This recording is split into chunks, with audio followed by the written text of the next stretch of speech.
Hello, mate. How you doing? I'm all right, Steve. You're looking good. In fact, how many glasses do you need to wear? You've got two pairs. Have you seen the repair shop Oh, yes, the programme in a little barn in the little somewhere in barn? Sussex. Have you seen Steve, who has all of the glasses on? My namesake. And so I thought it's only appropriate that I have many glasses on. What you should have done, you should have reenacted that scene from Airplane, where he's got his sunglasses and he takes them off and he's got another pair underneath. That's exactly what I should have done. If only I had the smarts up there and the comedic value to have been able to do that, Mark. That's right. So what are we talking about today then? Well, I think that what we were sort of teeing up to have a little chat about was, what do you miss about the UK? If indeed, parenthesis, brackets, anything. No longer living in your home country is not without its challenges, but what do you actually miss about not being there? Well, before I start, coming in from a side angle, do you remember Jim Davidson, the comedian? Yes, I do indeed. And he was very popular. He had his own shows in the 80s, early 90s. He did a lot of gigs for service personnel. He would go to bases abroad, wouldn't he? Yep. And he would do stand-up. And he was very popular. What was interesting, and I'm not criticising Jim Davidson in any way here, he left Britain. He moved abroad. I think he went to live out in Dubai. And after about, I don't know how many years, 8 to 10 years away, he came back to Britain for like a comeback tour. And he happened to be filmed in Leicester. And I think that's how I got to know about it, because it just, someone flagged up, oh, Jim Davidson's here back in Leicester. Well, I think it's fair to say that either my sense of humour had changed or his had, because I didn't sense most of the jokes going down well. They almost fell flat. And I wonder why that was, and I think it's because he didn't quite vibe with the audience. For all I know, he might have. It might have just been the way it was recorded. And I wondered, when you've been away from a country for a number of years, to come back and try and get into the same kind of rhythm of the in-jokes and what's happening, I don't think it can be done. So, talking about what do I miss from the UK, well, I'm only going to talk for myself. I think I stand the risk of almost being like that. You're kind of out of sync with what the country is now, because sensibilities change. Brexit has happened since we moved away. So I'm going to try and be as universal as possible, because also there's a lot of people listening to this who don't live or have never lived in the UK. So if they were to move abroad, say from the Netherlands or from Canada or something like that, what kind of things would you end up missing? Long wind up, apologise. My first one is family. Yes. Because I'll tick mine off as you talk. Because I tell you what, I've been speaking for a while, and you said, yes, so you start then, family. No, carry on. I agree with you. So, yeah, first one up on my list, family. Crack on. You sure? Okay, bless your heart. You made the decision to move abroad, of course, and when you go, you're all excited, and you think, oh, it's not going to be long, because you've only been abroad for a couple of 3 months, and then it's a couple of 3 years, and you may go back, they may come out. And when we moved out here, literally within 2 years, it seemed most of the country had come out to visit us. But then time moves on, and you begin to realise that the quirkiness of your folks and their characteristics, their ways of speaking. When I came to New Zealand, the one thing I noticed was the lower register of female speaking. British women are a much higher register, and the use of the language which you would have been brought up to understand, because you speak multiple languages. The construction of sentences, what you focus on, those pauses, it's not the same here in New Zealand. It takes a while to assimilate. They're speaking the same language, but then they're not. So I would say it's family, linked with another one I was going to bring in, the eccentrics of Britain, the great eccentrics, which they are here in New Zealand, but possibly, no disrespect to Kiwis, they're not at the same level as eccentricities as in Britain. What do you think? Yeah, I would agree very much with your first point particularly. Family is a huge loss when you make a decision like this to move, particularly if you've had to leave members of your family behind. And while it is, as you have rightly pointed out, it's your choice and you have to then suck that up and get on with it because you've made that choice, it doesn't actually stop the loss. And as we've sort of talked about, I think right at the beginning when we started catching up around, what it's like to emigrate, it's a really tough thing. I think it's a tough thing, and I don't think it's something that should be taken lightly, because there is a huge upheaval when you do that, when you pull up your root system, your tap root, and you've got to try and replant yourself somewhere else, and that's really, really hard work. It's not for the faint at heart to do this sort of thing, I think. And when you have family that you've left behind, it's quite horrible, actually. My number 2 son, he was serving in the Queen's Royal Hussars, and he was out in Iraq at the time that we actually emigrated over here. And so he couldn't come with us because he was still in the army. It was always the intention that he would then join us as soon as he got discharged from the army.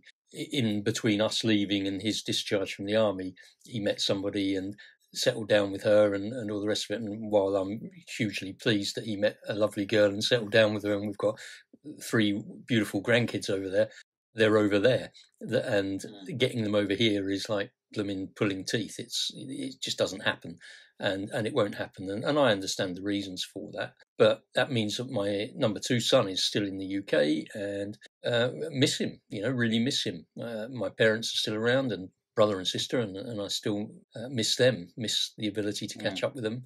This, though, the ability to catch up on a screen with a visual and to talk like this, for me, has made the whole process much easier.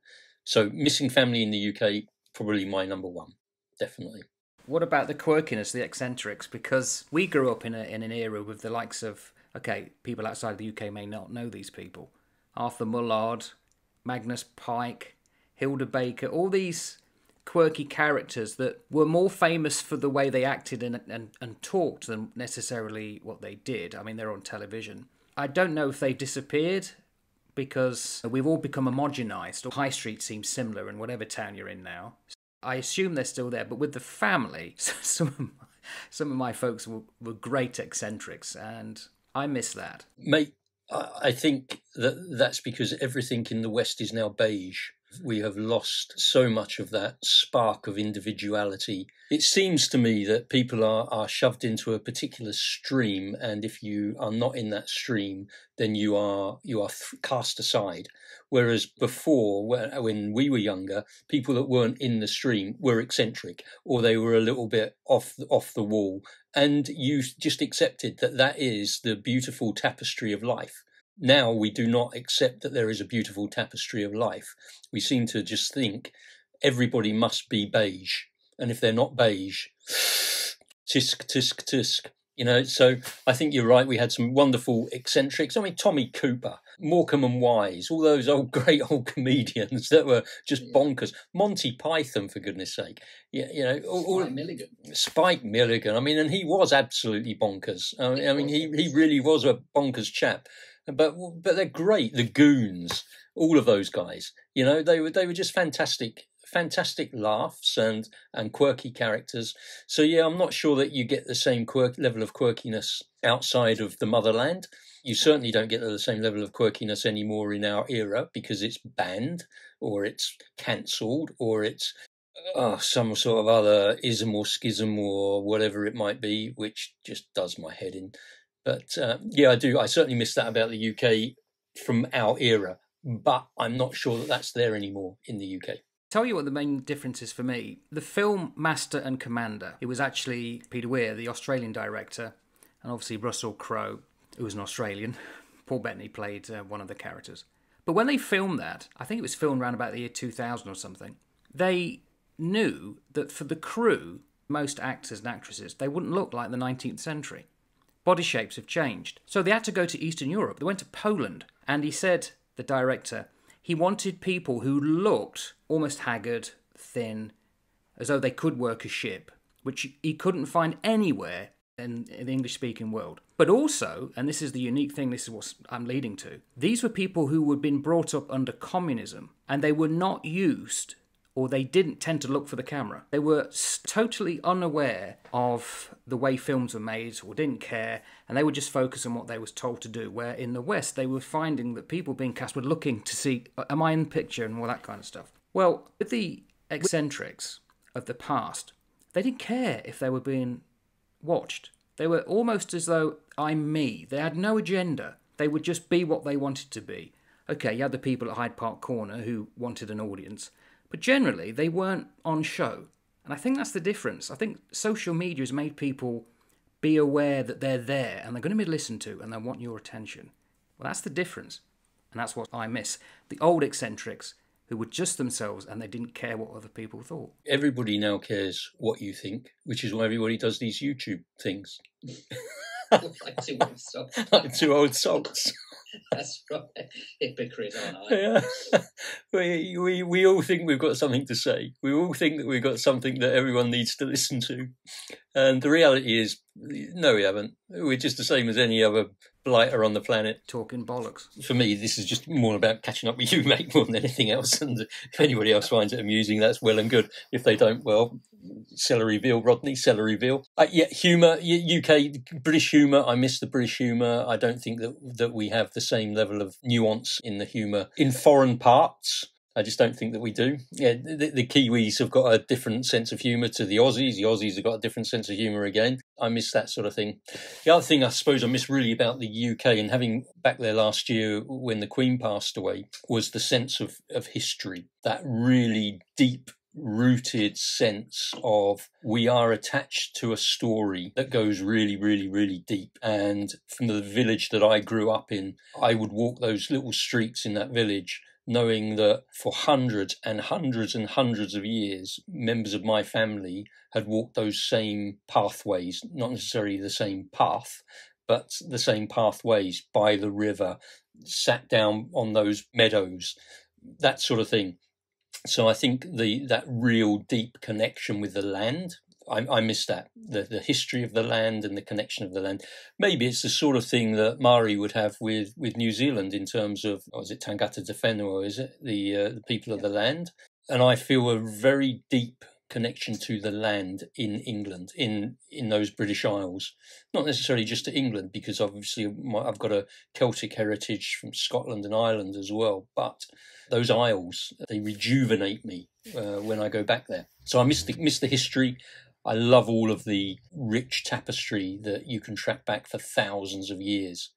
You know, it's like, oh, look, there's another castle. Oh, look, there's another castle. Oh, no, a castle on the corner. Oh, yeah, 1066. I mean, where I used to live in East Sussex towards Battle. You know, the Battle of 1066, the Battle of Hastings, that rather important battle that took place was just down the road from where we lived, just round the corner. Yeah, that's it. Allegedly. Arrow in the eye. Allegedly. Yeah, which was possibly wrong. Allegedly, whether it happened or not. But anyway, yes, all of that. I think I've missed that richness of the history and being connected to the land. And I know when I'm out of it. I've written that down as well, because in Britain and in most European countries, the past is present. Wherever you walk, it's there. And I used to love little villages with thatched cottages, and they'd have very narrow lanes set between two old walls that were ivy covered, possibly an old church and then a manor house. In Plymouth, where I used to live, that was common, 4th Street and all that kind of stuff. You don't get that here.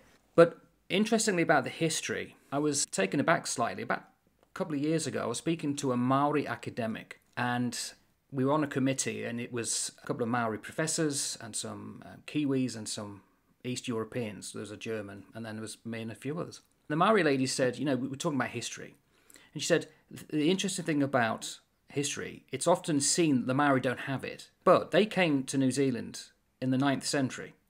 In fact, the way they got here from the Pacific Islands, they had to sail across half an ocean with rudimentary ships, or wakas, well, the bigger boats, not the wakas, and hardly any navigational aids compared to what we have now. When, in Britain, it was difficult to go across the Channel. They had not gone out anywhere near to the Azores or the Madeira, and they wouldn't do so for another 5 centuries. But what's lacking is what we consider to be the historical landmarks, the castles and the moats and the motte and bailies, and I agree with that. So yes, history, and also on a sparkling spring or summer day, that you can't go anywhere better than down the old country lanes. So yeah. No, you're right. It's absolutely beautiful. The area that I live now, this is the first place that I've lived in New Zealand where I actually have a sense of being at home, because it reminds me so much of where I was in England. It's rolling downland and beautiful views, which is quite wide open spaces, so you're not hemmed in anywhere, which reminds me very much of where I used to live. So the sense of being at home is probably greater now than it ever was. But the European history of the structures, the architecture, the battles, the things that formed that nation, I miss. The way you put it at the beginning there was that the past is ever present. I miss that connection. And while I completely understand that the Maori folk have had a long time here and have a very rich history, that's their history. That's not my history. So you and I have started our history making now in the Southern Hemisphere. And our descendants and those that come after us further down the chain will feed back into us as the people that sort of stuck their roots down and started to grow here. So they will have a sense of history, an attachment perhaps to the land here that we don't have, or I certainly don't have. While I have a huge respect for the land here, and I have a huge respect and love for the people here, I don't have that sense of deep connection that I feel when I walk into the village where I grew up, because it just transcends something for me. It's fascinating. You know, there's a bridge that takes you from Huntingdon into Godmanchester, and on that bridge, the bridge design changes at the midway point, where you step out of Huntingdon and you step into Godmanchester. And very few people know this, because they've never bothered to look at the architecture of the bridge. But you've got the architecture of the bridge up to the mid-span, and it's one thing, and then from the mid-span to the other end, it's different. That's the demarcation, basically smack bang in the centre of the river that cuts through between those two areas. Yeah. And when I flew back in August of last year, I was walking back from the railway station with my grip, because I just wanted to walk through the streets. Just landed, hadn't been back for a long time, 5 years, and I just wanted to walk and I wanted to feel the land under my feet. And when I stepped over that halfway point, I actually said out loud, "I'm home." And there was a real sense within me that this is home. That little village will always be home for me. It won't be the place that I live. It won't be. I very much doubt that I'll ever go back and live there. Very, very much doubt it. But it'll always be home. It'll always have that real deep connection for me. Oh, it's interesting. When I started work in New Zealand in a school, the new teachers received a porphyry. And it's the Maori idea that they will welcome you, and there will be the ladies there with the paw, and they were singing. And the Maori chief, he was, of the local area, of the marae, he greeted us, and he said, first in Maori, then he translated it into English, along the lines of, "Where's your mountain? Where's your river?" And I thought, I couldn't name my mountain, and I couldn't name my river. The River Soar is in Leicester, but there's no mountains there. But it's the concept that Maori have that where you're born, your mountain, your river, is signifies you. You may be somewhere else, but that is your roots. And ever since, I've always thought, I don't have a sense of rootedness. I left where I grew up at 16. In the Navy, was going shuttling here and there and everywhere.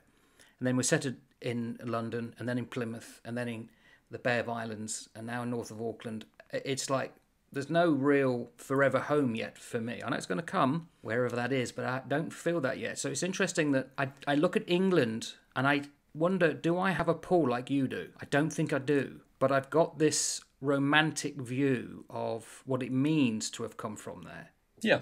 I don't think, it pulls me back, I've got to go back. Yeah, it's interesting, isn't it? No mountain, no river. Like I said, I don't think that I would ever go back there to live. I don't think that's on the cards.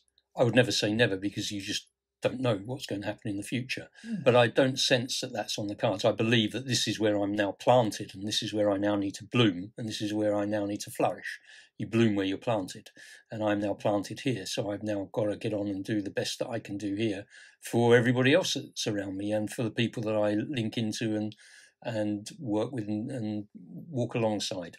And I don't think I will ever not feel that deep sense of connection. And I personally think that's because it's connected to that particular village, and because of the history that my family had in that village going back for so many generations. Now, my parents, when they pass on, they will be the last from my family to leave that village. That's it. There will be no more connection to that village when they have gone. And I find that a little bit sad, because I can trace it back for hundreds and hundreds and hundreds of years. Right. And the fact that there will be nobody there to continue to walk those paths, I find that a little bit sad, to be honest. There's an interesting story as well that Maori give.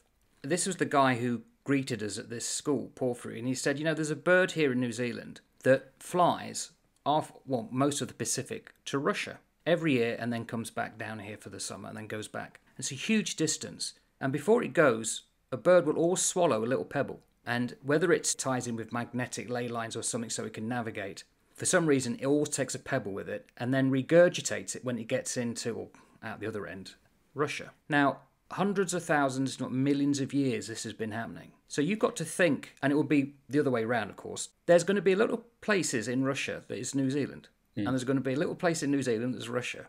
And these animals are going back and forth from country to country all the time, like we do. Do we take, metaphorically, our own little pebble with us? Is that, memories? I don't know. I think we do. I think that we have, wherever we travel and whatever experiences you have, you take what you learn with you to wherever you then next go.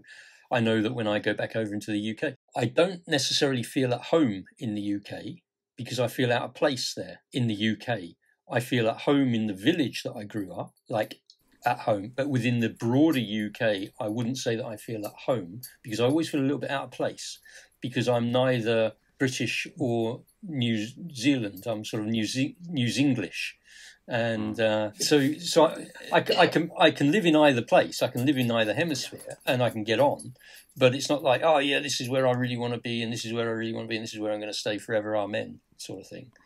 But in the village that I grew up, it's just like this is like the land that time forgot, It's such a step back into the dim and distant past. And I believe it's primarily connected to the people and the connections with the people. So whenever I go back there, I go to the cemetery. I visit my grandparents' grave. I always acknowledge them when I go there. I go to another parish church there where my great-grandparents are and other family members in the family grave, and I acknowledge them.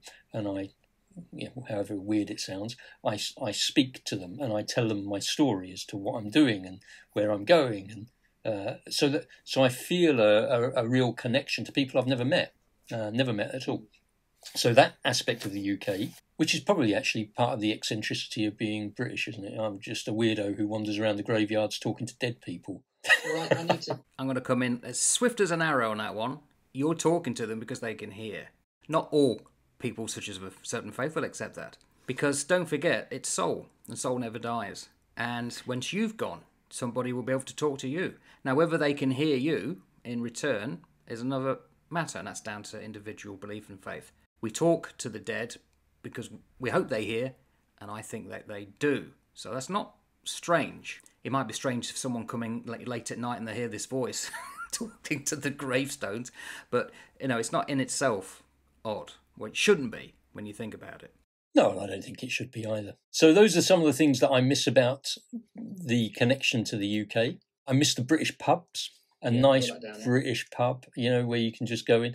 But I suppose even they're dying out, aren't they? They all been taken over by big chains and franchises and all the rest of it. Don't forget, when we were growing up, if as a kid, our parents would go in the pub, but we would be kept out in a car. They would come with a bottle of Vinto occasionally. Oh, yeah, we weren't allowed in. Bag of salt and vinegar crisps. Yeah, exactly. So it had to change. Tap rooms have gone where women weren't allowed. Thankfully, they still exist. I know that. There's places in Britain, especially in the north, where that is still the case. But they have to go because you can't keep excluding everybody, especially in the modern commercial world. Oh, I think there's a great place for excluding everybody. I mean, I'm very happy to sit in my own little room on my own with my pint, excluding everybody. Out you go. Get out. Leave me alone. Yeah, I'm a curmudgeonly old so-and-so. Allied to pubs, it's also, and you may not have got this on the south coast, but certainly the southwest, you'd get these beaches where there'd be a road falling down to the beach and there'd be some stone building just literally on the fringe where you could go in for a pasty and there'd be a little open space, normally with a large wall to keep out the wind, and you can have like a pasty and a coffee. I miss that because it was just you don't come across it often anywhere else, and very Cornish and very Devonish, and I love that. Oh, Devon and Cornwall are beautiful. I think we're very fortunate, and I particularly living on the mainland here, the diversity and the sudden changes of the geography of the place as you drive. You don't have to drive very far in the UK, do you, for it go from one thing to another. Same as living on the South Island, particularly, I guess, it's quite dramatic in terms of how you travel. The UK is so heavily interspersed with villages between all of those points. So you tend to drive from village to village to village to village, or town or city, or village and town, or city or village. Whereas here you'll have town, hundreds of kilometres, house, hundreds of kilometres, bigger town. Hundreds of kilometres, we'll call this a city, but no, it's really just a big town. So we don't have quite the same amount of folk compacted here, do we? No. And you look at the map and you think they're quite close. So, for instance, like you'll know, if you go from Geraldine to Tekapo, start going into the high country, and you arrive there quite quick, but then you think, oh, all right, Tekapo to Cromwell or Wanaka, it's not far. You go for about an hour and a half, you think, blimey, how far is this? And there's nothing. It's just literally lakes. Wonderful. Nothing at all. No, it's gorgeous. It's a gorgeous country. It's a beautiful country. Sadly, only let down by some muppetry in other areas. But the country itself is beautiful, and the people as a whole, I found, were just quite amazing, to be honest. They reminded me of some of the old Brits that I knew when I first came out here, that I knew when I was growing up. But things change, and things are changing. And how attractive it continues to be, I don't know. I understand that it's still in the top 10 places to want to live, according to The Guardian yesterday, or something like that, one of the newspapers. But yeah, so family, history, eccentricity, beautiful countryside. I miss those sorts of things. But we're pretty fortunate, aren't we, Struth? It's not like we're living in the Ukraine, is it? In the middle of a frigging war zone at the moment. We are living in one of the most stunningly beautiful pieces of real estate on the planet, and we are very, very, very fortunate, and we are living amongst, in general, some very good people, I think. I just want to add one thing on my list, because otherwise it will be forgotten. Accents. Yeah. You only have to turn on the TV or the radio in the UK, and you will hear in any 2 or 3 hours a whole range of different accents. That's what all struck me about the Navy. Cheek by jowl, finally, with people who actually comes from these places that you just heard on the radio or saw on TV. Leicester accent, no, there is Birmingham, and then there's Nottingham, then there's Yorkshire, then further up there's Derbyshire into Manchester. Just so many in such a small area. Yeah. In New Zealand, I'm now, only after 15 years, picking up the accents. There's definitely a Cantabrian accent, or West Coast, slightly different to the north, but nothing in terms of the amount of accents that Britain has. You can normally pick somebody who's from the North Island just because the way they speak and the way they finish their words and that sort of thing. And you go down to Gore and you go down to Southland and it's got the rolling R's. And there's a much more of a burr that comes from the Scots heritage that you get down there. So you can pick that out pretty well. The Cantabs are pretty, I would have said they've got more of a plummy English Kiwi accent in general terms. You can generally pick them. But the dialects that the UK get, I mean, it's just crazy, isn't it? When I read stories to my grandkids and I put on different accents for them, and I'll think so far, this one will be like a little Irish one, and this is what it says here. And then we'll have a Brummie, and the Brummie will talk like that, and all the rest of it, like that. We, man, will I divin that, what you gan on about, like? And we get up to the tune, and, hey, lach, what you doing, like, lach? You know? And so I put all these silly little accents on, and my granddaughter's going, do people speak like that? I go, oh, yeah, all the time, different accents everywhere, mate. Yeah, you haven't got to go very far to pick up different folk. Yeah, they're quite fascinating. So hopefully it's not made you too maudlin. No, not at all. As I say, I sit in a room which is surrounded with memorabilia, so I don't have to look too far to sort of get a shot in the arm if I needed something. Yeah. So there you go. The UK. A lot to admire. At least we can go back now that COVID's finished. Yes, if you can afford it. Sadly, very expensive. If you can afford it. Yeah, it's a little bit expensive. There you go, buddy. Okay, well, it's a grand place, the motherland, but I don't think we've landed in a bad place. Not by a long shot. It's funny, you go halfway around the world, you go as far as you can go before you start coming back. It's more British than anything else. I'll see you next time, boy. Take care.